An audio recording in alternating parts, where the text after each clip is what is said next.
Class 6 Subject English or Books.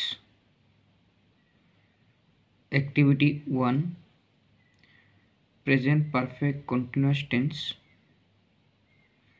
মৰমৰ ছাত্ৰ ছাত্ৰীসকল,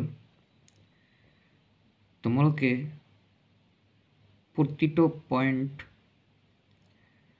মনত ৰাখিবৰ বাবে চেষ্টা কৰিবা। যেহেতু আমাৰ টেন্সৰ নাম দি আছে প্ৰেজেণ্ট পাৰফেক্ট কণ্টিনিউৱাছ টেন্স, প্ৰথমে প্ৰেজেণ্ট পাৰফেক্ট কণ্টিনিউৱাছ টেন্সৰ সূত্ৰটো জানিব লাগে।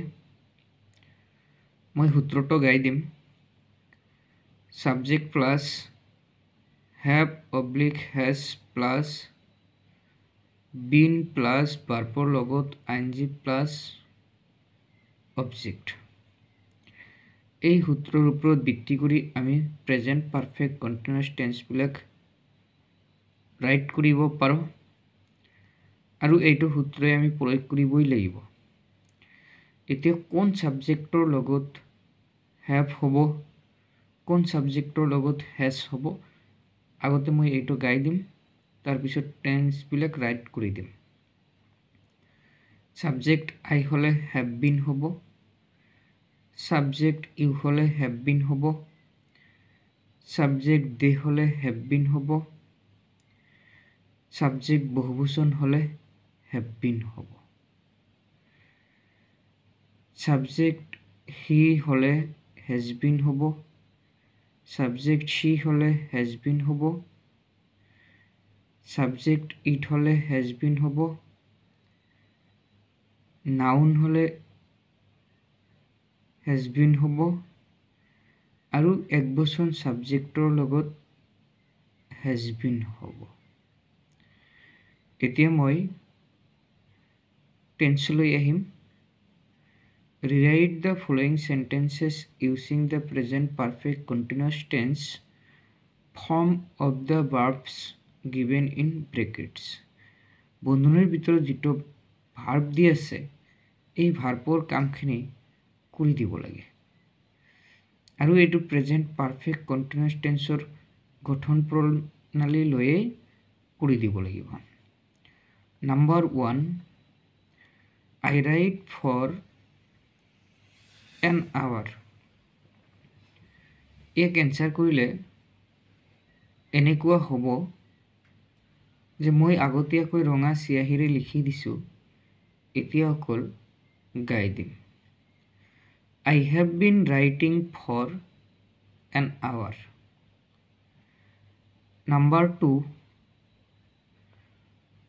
he do this work for 2 hours। Answer কৰিলে হ'ব he has been doing this work for 2 hours।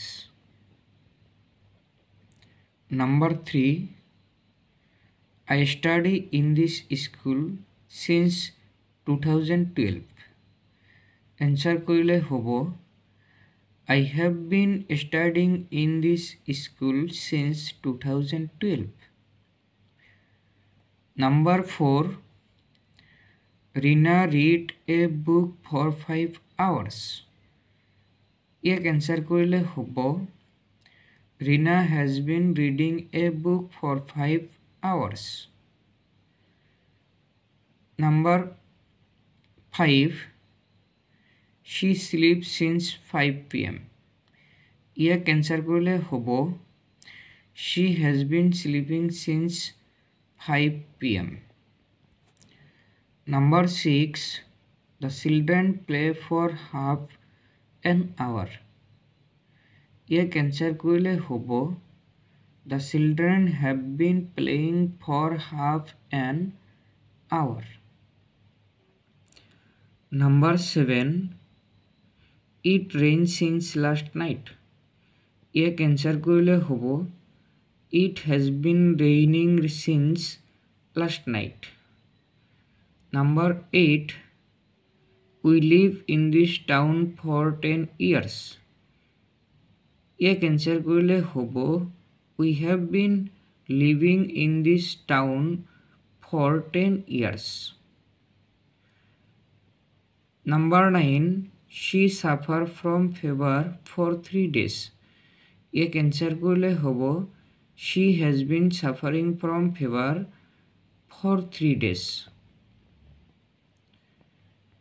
Question number 10.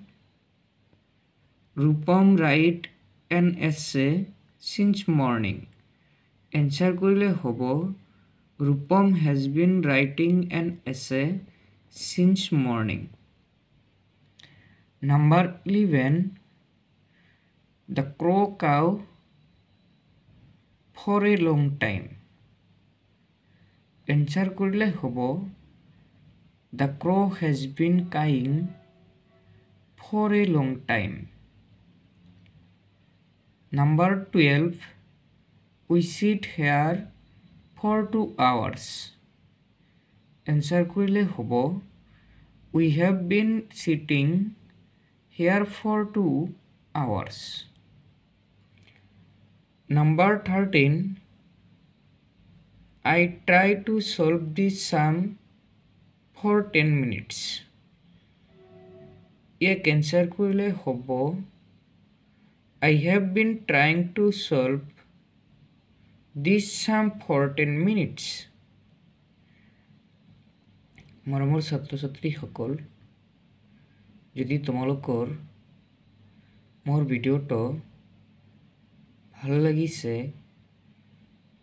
তেনেহ'লে ছাবস্ক্ৰাইব কৰিবা লাইক কৰিবা শ্বেয়াৰ কৰিবা লগতে কমেণ্ট কৰিবা। Thank you.